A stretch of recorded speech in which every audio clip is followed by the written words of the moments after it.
Dans cette vidéo, on va regarder l'exemple de notre collègue ING Jean. Un peu plus d'informations par rapport à Jean. Jean habite à Anvers, dans le centre-ville, et travaille à l'avenue Marnix à Bruxelles.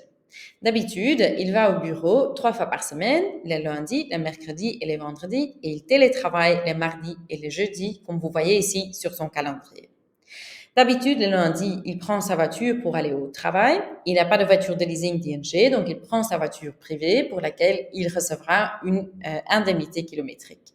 Les mercredis et les vendredis, il prend les transports en commun, plus spécifiquement le train. On va donc enregistrer ici 2 types de trajets pour Jean. On prend tout d'abord le trajet en voiture, le premier lundi dans le calendrier. Je clique sur la date. La module Ajouter un nouveau trajet s'ouvre automatiquement et vous voyez que toutes les données de Jean sont en fait déjà pré-remplies. Son adresse domicile qui est enregistrée dans son profil Umbrella ainsi que son adresse bureau. La voiture est déjà présélectionnée donc c'est correct pour Jean. La distance calculée automatiquement sur la base de Google Maps et ici vous voyez l'indemnité kilométrique à laquelle Jean a droit pour ce trajet. Jean va nommer son trajet voiture pour bien faire la distinction entre son trajet en voiture et son trajet en train. Et au lieu de juste l'ajouter une seule fois dans son calendrier, il va faire répéter automatiquement son trajet sur tous les lundis. Il va également ajouter son trajet aux favoris pour pouvoir le réutiliser plus facilement à l'avenir si nécessaire. Il clique sur Ajouter et vous voyez que son trajet en voiture est ajouté ici sur tous les lundis du mois et aussi planifié le mois prochain.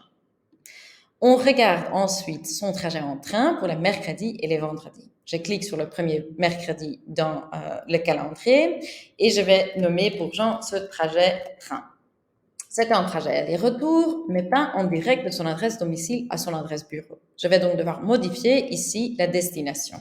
Je vais sélectionner l'adresse de la gare où Jean va prendre le train, donc c'est l'adresse ou la gare la plus proche de chez lui, Anvers Central.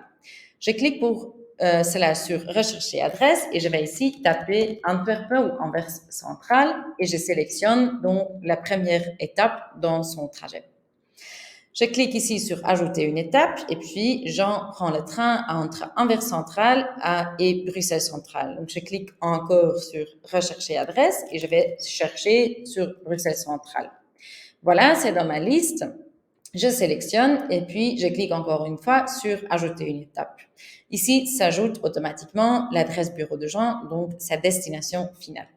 Tout ce qui reste à faire maintenant pour Jean, c'est modifier les modes de transport qu'il prend entre les différentes étapes.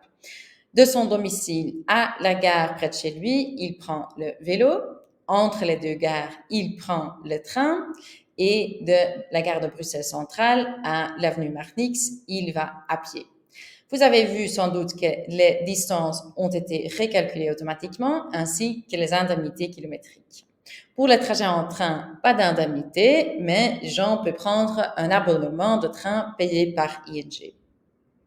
Le trajet de Jean est prêt. Je vais le faire répéter automatiquement sur tous les mercredis et vendredis et l'ajouter aux favoris également. Je clique sur Ajouter et vous voyez que tous les trajets sont planifiés ici sur le mois de mars et sont également prévus en avril,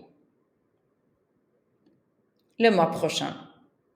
Maintenant, regardons les indemnités kilométriques ici sous l'onglet Indemnités. Ici, Jean verra l'aperçu de toutes les indemnités auxquelles il a droit maintenant suite au trajet qu'on vient de créer pour lui. Ces montants seront versés à la fin du mois avec la paye de Jean.